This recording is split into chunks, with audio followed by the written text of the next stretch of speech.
Ngayong araw naman ay panghimagas naman ang aking ipapakita. Dahil medyo nag-crave nga tayo ng buko salad.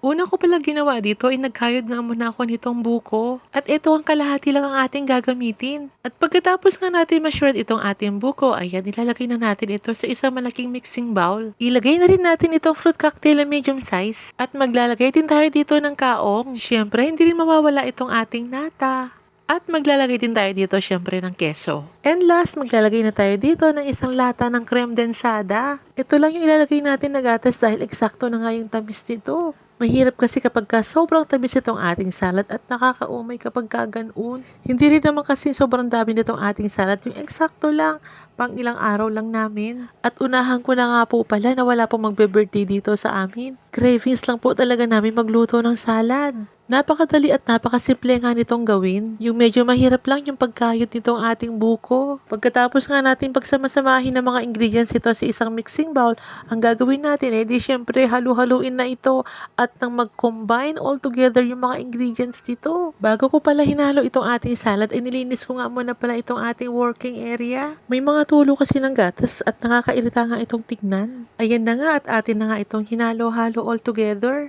O, sino may gusto dyan? Punta lang dito sa bahay at 100 lang ang isang container. Char! Yung ganitong fruit salad ang gusto ko. Yung sabi nilang buko salad.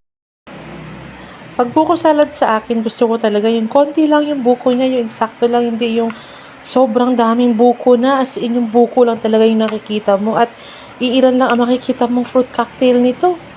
Ayan, ganyan. Tapos naglagay ako dito ng kaong nga. And then, yung nata de coco. Tapos, pagdating naman sa nata de coco at saka yung kaong, ayoko din nung may kulay. Gusto ko lang nito yung puti. Ayoko talaga nun. Ayoko ng sobrang kulay. Ganyan lang.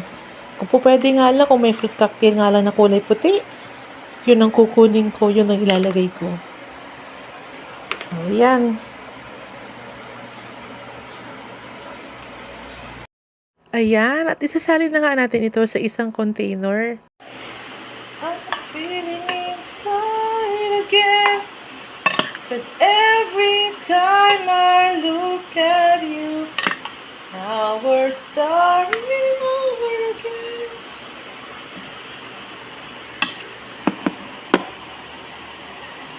Itong Tupperware na itong container na to, binili ko pa to sa IKEA noon.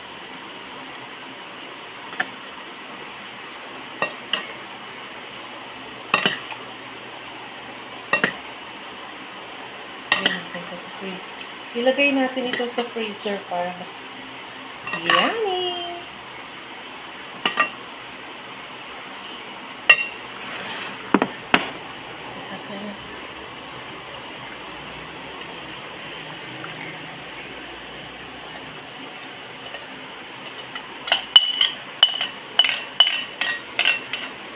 Yan. Then, punasan natin ang tissue yung gilid-gilid. Para maayos.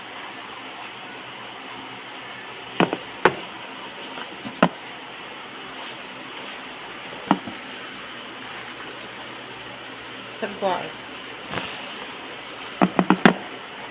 And now we're starting over again.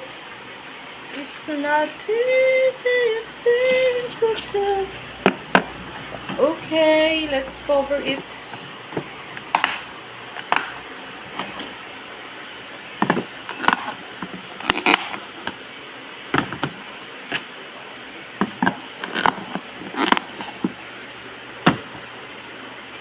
Hindi nakikita ang face ko, putol.